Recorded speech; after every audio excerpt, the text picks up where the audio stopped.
بسم اللہ الرحمن الرحیم والحمد للہ رب العالمین والصلاة والسلام علی سید المرسلین وعلی آلہ وصحبہ اجمعین، اما بعد۔ محترم ناظرین کرام، احکام دین کا پروگرام پیش خدمت ہے۔ آپ کے سوالوں کے جواب ہم اس احکام دین کے اندر کتاب و سنت کی روشنی میں پیش کریں گے۔ تو آئیے آج کے سوالوں کی طرف بلا کسی تاخیر کے آتے ہیں۔ آج کا پہلا سوال ہے، ہمارے بھائی پوچھ رہے ہیں کہ ہم نے ایک حدیث پڑھی ہے جس کے الفاظ انہوں نے نوٹ کیے ہیں کہ لا تحقرن من المعروف شیئا ولو ان تلق اخاک بوجہ طلق۔ کہنا چاہتے ہیں کہ اس حدیث کے اندر رسول اللہ صلی اللہ علیہ وسلم نے کیا فرمایا ہے اور اس سے کیا مراد ہے۔ میں ترجمہ کر دوں تاکہ آپ کے پاس سامنے بات واضح ہو جائے۔ حدیث کے الفاظ میں آیا ہے کہ کسی بھی اچھائی بھلائی کو حقیر کمترین نہ سمجھو، حتیٰ کہ اگر اپنے بھائی سے ملنا ہو تو ہنسمکھ چہرے سے ملنے کی بھی ایک نیکی ہوتی ہے، اسے بھی کم نہ سمجھو۔ یعنی تھوڑی اچھائی بھی ہوتی ہے، وہ بھی کچھ کم نہیں ہے، اس کا بھی ایک مقام ہوتا ہے۔ اس حدیث میں بتانا چاہتے ہیں، جسے آپ نے سنا ہوگا وہ حدیث بھی کہ رسول اللہ صلی اللہ علیہ وسلم نے فرمایا کہ ایمان کے بہت سے شعبے ہیں، ان شعبوں میں سے ایک شعبہ یہ بھی ہے ادناہا اماطۃ الاذی عن الطریق، کہ ان میں سب سے کم درجے کا شعبہ یہ ہے کہ آپ راستے سے چلتے ہوئے کوئی تکلیف دہ چیز ہے اس کو ہٹا دیجئے۔ چلتے ہوئے کوئی تکلیف دہ چیز آپ مار کے سڑک کے کنارے کر دیا جہاں لوگوں کو ٹھوکر نہیں لگ سکتی، یا کوئی چبھنے والی چیز تھی آپ نے ہٹا دیا، کوئی پھسلنے والی چیز تھی آپ نے دور کر دیا، یہ بھی یہ سب تکلیف دہ چیزیں ہیں راستے کی۔ تو یہ سب چیزوں کے کرنے سے بھی یہ ایک ایمان کا ایک درجہ ہے، عملی درجہ ہے تو ایمان کا ہے، جس کے اندر انسان کو اس کا ثواب ملتا ہے۔ تو ایسے آپ نے فرمایا کہ کوئی بھی اچھائی ہو، کوئی بھی احسان ہو، کوئی بھی بھلائی ہو،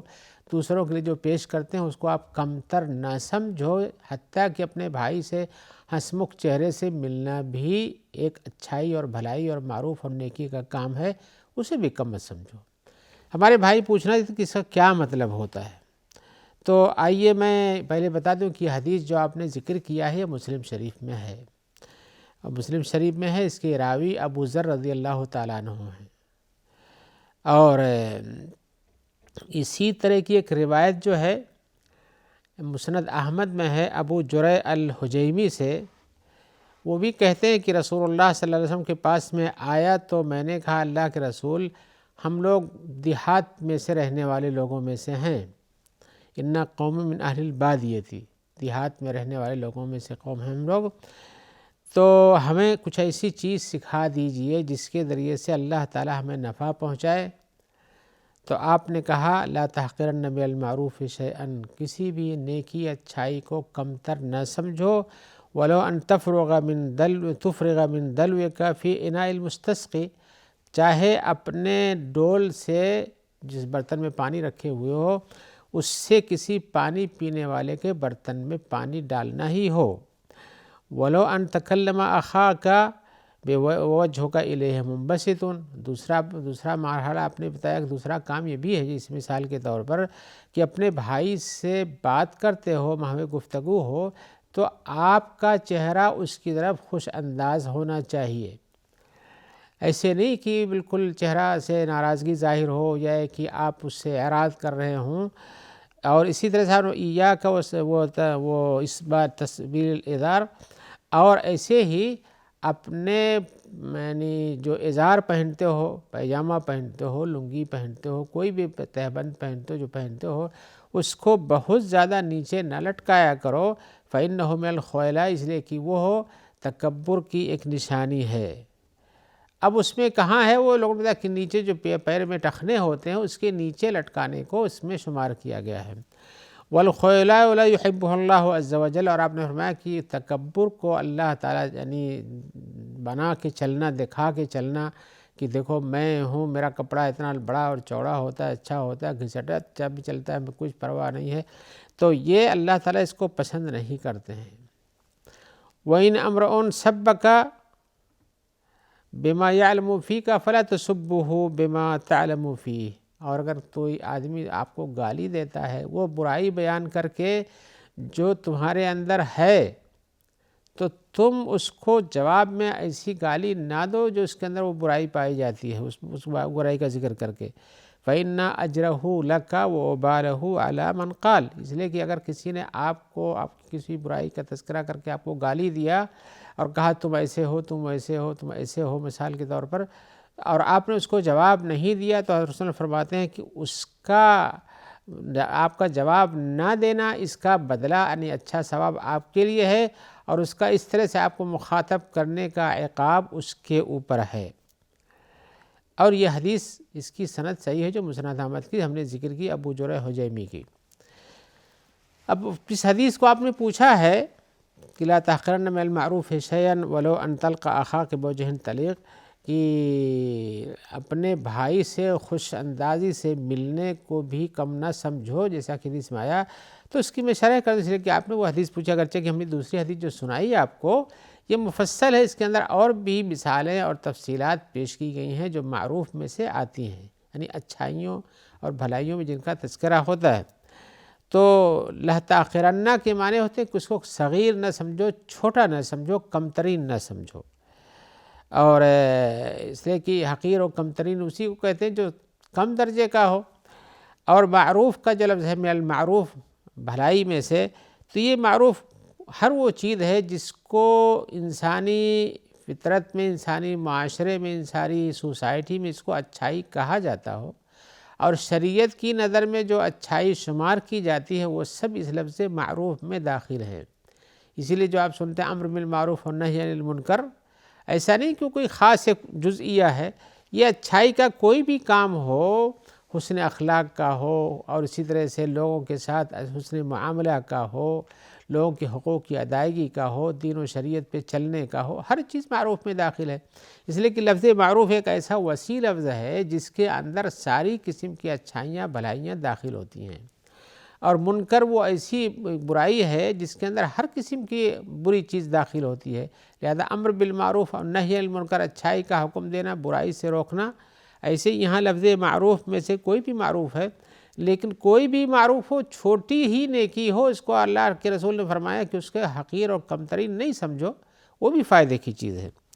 اسی لیے آپ نے کہا شیئن من المعروف شیئن، کسی بھی چیز کو، یعنی چاہے وہ چھوٹی ہو، چاہے بڑی ہو، چاہے زیادہ ہو، چاہے کم ہو، یعنی یہ لفظ آپ کا جو ہے ایک ایسا جامع کلمہ آپ نے استعمال کیا جو ساری بھلائیوں کو شامل ہوتا ہے،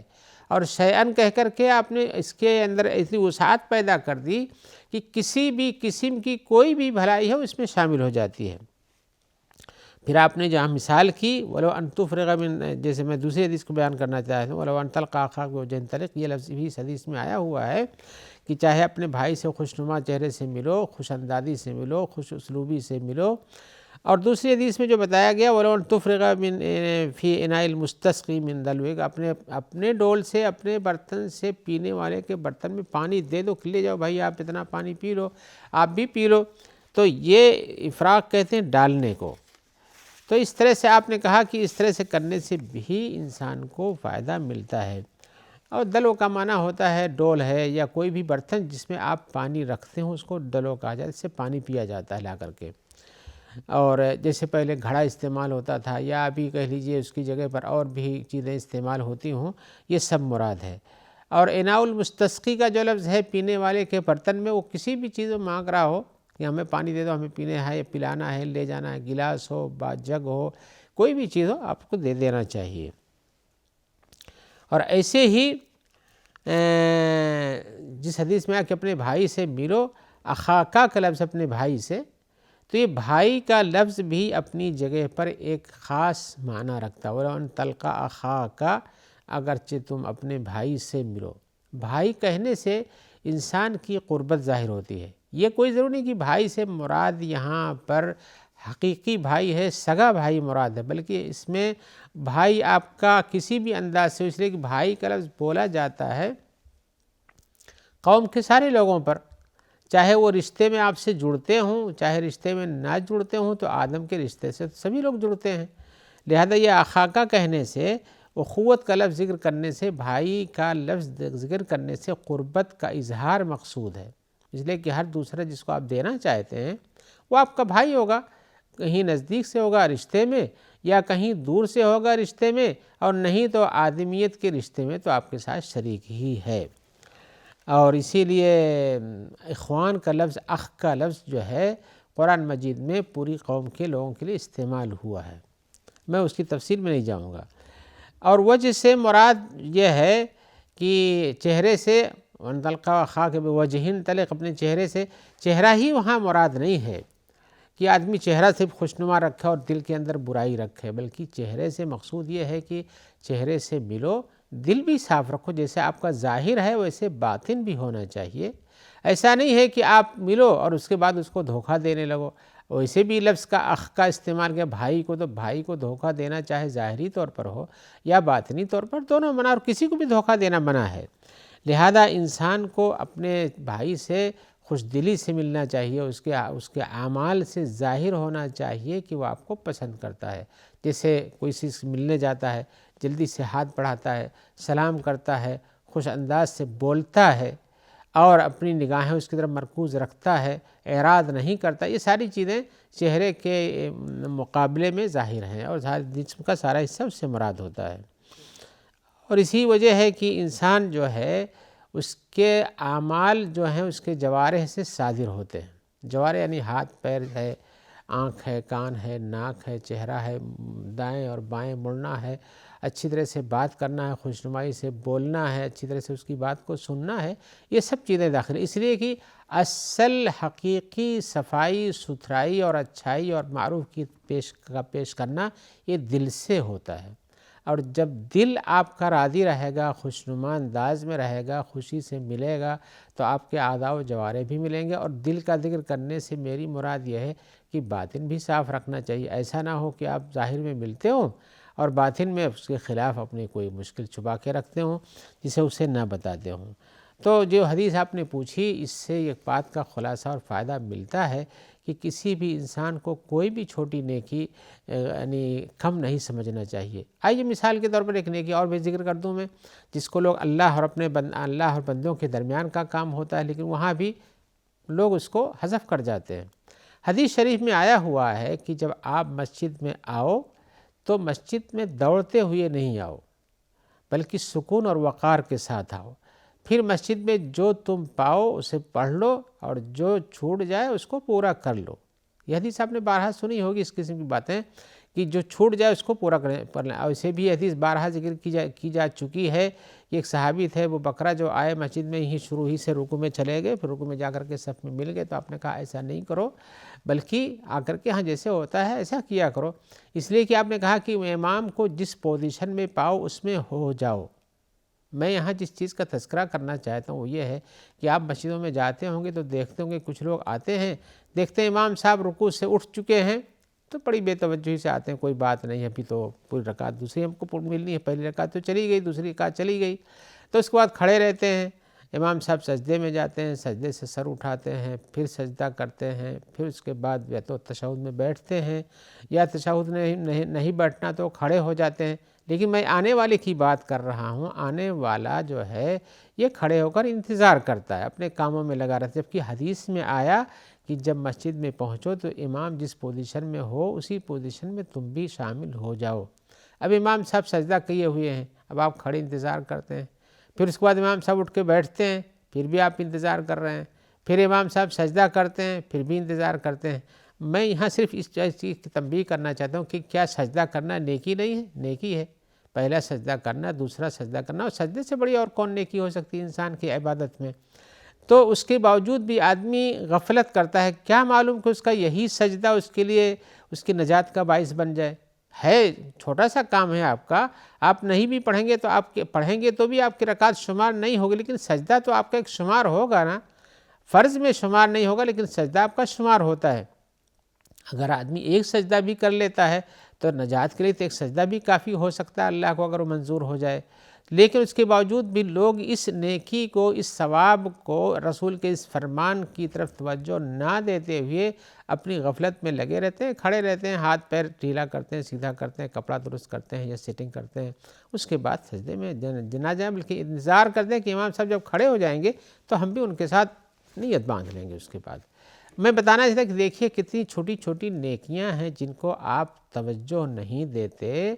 جیسے میں نے بتایا شروع میں کہ راستے سے کسی تکلیف دہ چیز کا ہٹا دینا بھی ایمان کا ایک درجہ ہے،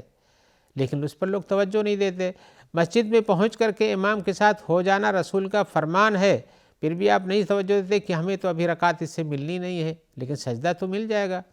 اور اسی طرح سے اس لیے کہ رکعت کا شمار اس وقت ہوتا ہے جب آپ امام کے ساتھ قیام میں شریک ہو جائیں، یا ایک ہی اگر آپ رکوع امام صاحب جاتے ہیں اسی میں پہنچ جائیں تو وہاں بھی اس رکعت کا شمار ہوتا ہے، اگرچہ اس میں مسئلہ مختلف ہے یہ جو میں نے دوسرا بیان کیا ہے. اور اسی طرح سے کوئی بھی نیکی ہو آپ کے سامنے جو بر وقت نظر آتی ہے اس کو آپ کم نہ سمجھیں. رب سے بخشش کے لیے کوئی بہانہ چاہیے، لہذا اس ایسے قسم کے بہانوں کو چھوٹی چھوٹی نیکیوں سے بھی ڈھونڈنے کی کوشش کیجیے. آپ نے وہ حدیث بھی سنی ہوگی کہ ایک عورت نے بلی کو باندھ کے رکھا، کھانا نہیں دیا تو اس کو جہنم ہو گیا، اور ایک آدمی جس نے اپنا پانی پیا اور کنویں سے باہر آیا تو دیکھا کہ ایک کتا بھی بہت پیاسا ہے جو مٹی چاٹ رہا ہے، تو جا کر کے اپنا موزہ جو اس زمانے میں چمڑے کا ہوتا تھا اس کو بھرنے کے بعد لا کے پانی ڈالا، اس سے موزے سے کہ پانی سے کتے کو پلایا، اس پر اللہ تعالیٰ نے اس کی بخشش کر دی. تو دیکھنے میں تو کوئی بہت بڑی نیکی نہیں ہے، لیکن اس سے اس کی نجات ہو جاتی ہے. تو کسی بھی معروف کو، کسی بھی اچھائی کو آپ کم تر نہ سمجھیے. یہ حدیث بہت ہی جامع اور بہت ہی خیر کی طرف لے جانے والی ہے اور انسانی زندگیوں کو سدھارنے کے لیے بہت ہی مفید ہے، چاہے وہ اخلاقی زندگی ہو، چاہے عبادت کی زندگی ہو، دوسروں سے معاملات کی زندگی ہو، سب میں یہ حدیث کام آتی ہے. آئیے ہم ایک اور سوال کی طرف آتے ہیں. سوال میں پوچھا جا رہا ہے کہ جب میں سورہ فاتحہ پڑھ لوں اور اسی طرح سے دوسری سورت بھی کوئی پڑھ لوں جو چھوٹی ہو، اور امام صاحب ابھی کھڑے ہیں، رکوع میں نہیں جا رہے ہیں، اور میری سورت بھی دوسری ختم ہو گئی ہے، تو میں کیا کروں؟ اور ایسا تقریباً سب کو پیش آتا ہوگا، خاص طور سے یہ جو چیزیں ہیں یہ سب سری نمازوں میں پیش آتی ہیں. تو اس سری نمازوں کے اندر اس قسم کے مسائل ہوتے ہیں کہ آدمی امام صاحب میں نے سورہ فاتحہ پڑھا اور اس کے بعد کوئی سورت پڑھی اور اس کے بعد ابھی پڑھی لمبی ہے، ہماری سورت چھوٹی تھی، یا اسی طرح سے اور بھی اوقات ہو سکتے ہیں جیسے کہ ہم نے درود پڑھا اور درود کے بعد بھی وقت باقی رہ گیا تو کیا کریں. لیکن آئیے ہم اس کا جواب آپ کو انشاءاللہ دوسری ملاقات میں دیں گے. یہ مسئلہ چونکہ ہر ایک کو پیش آتا ہے، لہذا انتظار کیجئے، انشاءاللہ ملاقات ہوگی، آپ کو اس کا جواب دیا جائے گا. جب تک کے لیے ہم دعا کرتے ہیں کہ اللہ تعالیٰ آپ کو خیر رکھے، خیر سے رکھے، اور ہمارے ان سارے بھائی بہنوں کو بھی خیر سے رکھے جو اس پروگرام کو آپ تک پہنچانے میں مددگار ہیں. السلام علیکم ورحمۃ اللہ وبرکاتہ.